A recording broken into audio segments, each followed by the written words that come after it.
วิธีการซื้อขายเหรียญสปอตเทรดดิ้งขั้นตอนที่ 1 วิธีการซื้อเข้าไปที่สปอต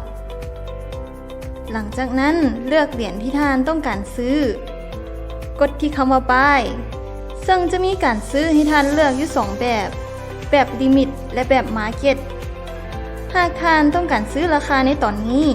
ให้กดใส่ที่คำว่า market แต่หากท่านต้องการกำหนดราคาในการซื้อให้ท่านกดใส่ที่คำว่า limit หลังจากนั้นใส่จำนวนและราคาที่ท่านต้องการซื้อแล้วกดป้ายเพียงเท่านี้ก็เป็นอันสำเร็จขั้นตอนที่ 2 วิธีการขายเหรียญในแอปพลิเคชัน Bitkik เข้าไปที่ Spot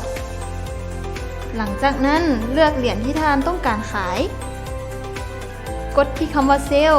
จะมีการขายให้ท่านเลือก2แบบคือแบบ Limit และแบบ Market หากท่านต้องการขายราคาในตอนนี้ให้ท่านกดใส่ที่คำว่า Market แต่หากท่านต้องการกำหนดราคาขายให้ท่านกดใส่ที่คำว่า Limit หลังจากนั้นใส่จำนวนและราคาที่ท่านต้องการขายแล้วกดที่คำว่า Sell เพียงเท่านี้ก็เป็นอันสำเร็จ